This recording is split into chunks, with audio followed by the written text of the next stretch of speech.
Dear Diary, hi, welcome back po sa The Ursa Diaries.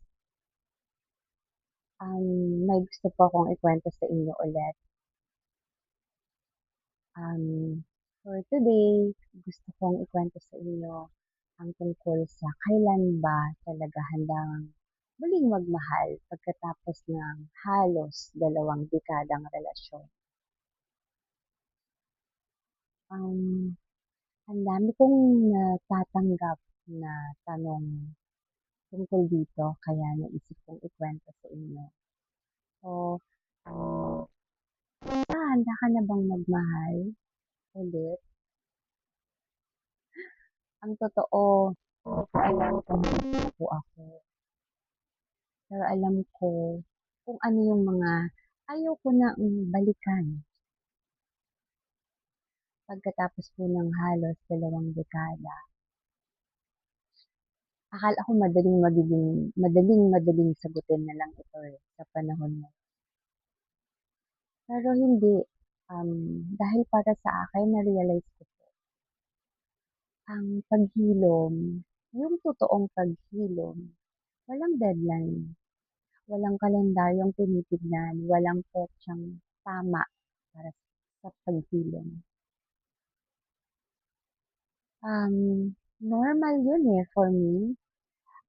Hindi po ako yung tipong para lang maghilom is you fake it until you make it.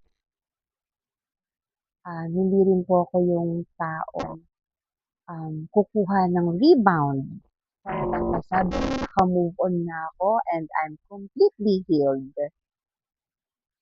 So, sabi nga nung nakausap kong eksperto, tama lang. Tama lang yung prosesong pinagdaraanan. Na-realize ko ang pagiging handang magmahal muli, hindi nagsisimula yon sa paghahanap ng bagong tao o ng ibang tao. Nagsisimula siya sa pagmamahal mo sa sarili mo, sa pagtanggap mo sa sarili mo, sa pagpapatawad sa sarili mo, at sa paniniwalang karapat-dapat ba akong i-date.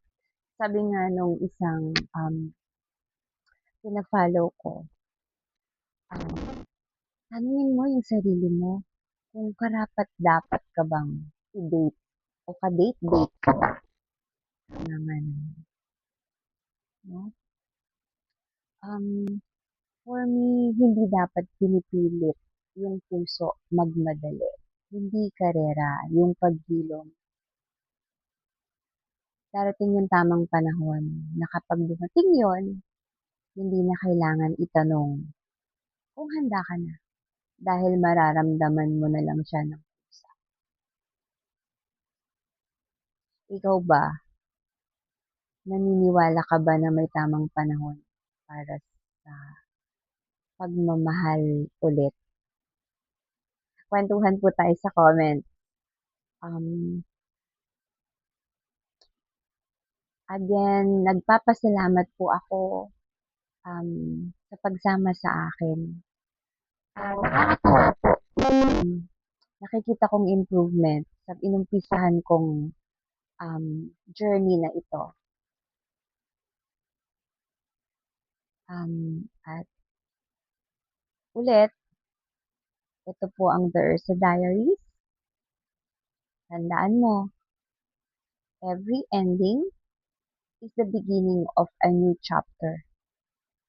Kita-kita po tayo ulit sa susunod na diary entry. God bless po.